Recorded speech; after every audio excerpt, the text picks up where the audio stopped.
everyone. In this video, we are going to talk about the section A part of CSIR NET Life Sciences. So हमारे CSIR NET Life Science में 3 sections होते हैं, A, B and C. So A section जो होता है वो general aptitude का होता है जिसमें 20 क्वेश्चंस आते हैं. सो हम आज देखेंगे कि अगर हम जून 2025 को टारगेट कर रहे हैं तो हम 5 महीने में कैसे एकदम ईजिली और की कॉन्सेप्ट और हमारे यही स्टडी प्लान के थ्रू हम अपने सेक्शन ए को कैसे कवर अप करें. सो 5 महीने का स्टडी प्लान है. ओवरव्यू हमारे इसमें क्या देखेंगे, cover all the numerical ability, reasonings and data interpretation, concept learning, daily practice, mock test हम कैसे कैसे प्लान करें, PYQ और हमारे स्पीड अप कैसे करें, हमारे इम्प्रूवमेंट कैसे हमारा करें, balance approach for our success.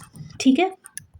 Now month 1 में हमें क्या करना है. सो अगर हम आज से अगर सेक्शन ए का शुरू कर रहे हैं पढ़ना हमारा शुरू करेंगे तो हमारा बेसिक न्यूमेरिकल एबिलिटी को हम सबसे पहले टारगेट करेंगे. सो बेसिक क्या है, परसेंटेज आना चाहिए, रेशियो, प्रॉफिट लॉस और एवरेज, ये आपको निकालने आना चाहिए. ठीक है. बेसिक लॉजिकल रीजनिंग हम देखेंगे, series, coding, D coding, blood relation, इससे क्वेश्चन आते ही आता है. ठीक है.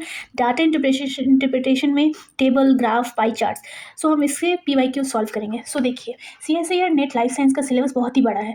B और C पार्ट ही इतना ज़्यादा होता है. सो बल्क होता है, उसमें हमें 13 यूनिट कवर करना है और साथ साथ हमें इसके लिए भी प्रैक्टिस करते हुए चलना है. अगर आप सोच रहे हैं कि आप लास्ट मोमेंट में कुछ सेक्शन ए के लिए मेहनत करेंगे तो आपका उतना अच्छा आउटकम नहीं आएगा. हमें कोशिश करनी है कि सेक्शन ए में जो 20 क्वेश्चंस होते हैं उनमें से हम 15 एटलीस्ट एकदम सही अच्छे से सॉल्व कर सकें ताकि हम अच्छा खासा स्कोर कर सकें उधर से. सो हमारा की कॉन्सेप्ट यही है कि हमें डेली बस 1 घंटा हमारे सेक्शन ए को देना है, जिसमें से हम बेसिक सबसे पहले हमें अपना कॉन्सेप्ट क्लियर करना है. बेसिक न्यूमेरिकल लगाने हैं जिसमें परसेंटेज के क्वेश्चंस हो, रेशियो के क्वेश्चंस हो, प्रॉफिट लॉसेस के क्वेश्चन हो. सो हमें बेसिक इनको टारगेट करना है. ठीक है.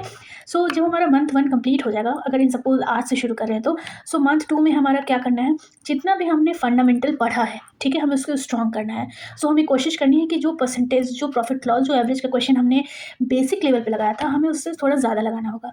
आप कोशिश करिए कि इसके जितने भी PYQs हैं आप उसको लगा जाइए. उस क्वेश्चन को पढ़ के उसको अच्छे से सॉल्व करिए PYQ को, क्योंकि CSIR नेट में एप्टीट्यूड के क्वेश्चन जनरली रिपीट हो जाते हैं या उसी की कॉन्सेप्ट पे आते रहते हैं. सो हमें सेकेंड मंथ पे अपने जो भी एडवांस न्यूमेरिकल एबिलिटी है उसको इम्प्रूव करना और स्ट्रॉन्ग करना है. ठीक है. हमें कॉम्प्लेक्स रीजनिंग सॉल्व करने हैं, एडवांस ग्राफिकल इंटरप्रिटेशन करना है. सो इसमें क्वेश्चंस मॉडरेटली आते हैं. आप जनरल जो एप्टीट्यूड क्वेश्चन जो हमारे एग्जाम में पूछे जाते हैं. ठीक है. डे 3 में हमें प्रैक्टिस और एप्लीकेशन पे ध्यान देना है. हमें हायर लेवल के न्यूमेरिकल और लॉजिकल रीजनिंग सॉल्व करने हैं. कोशिश करना है कि हम ज़्यादा से ज़्यादा क्वेश्चन सॉल्व करें. सो ये बहुत बड़ा टेंशन की चीज़ नहीं है. आप इसको हर रोज़ 1 से 1.5 घंटा देंगे और आप उसको एकदम ट्रिकी और खुशी ऐसा सॉल्व करेंगे कि चलो आज मैं थोड़ा सा 1% का क्वेश्चन लगा के आता हूँ या चलो मैं प्रॉफिट लॉस का क्वेश्चन लगा लेता हूँ. सो उस बेसिस पे अगर आप रेगुलरली 1 घंटा भी देंगे तो आप इजीली ये पूरा कवर अप कर लेंगे. ठीक है.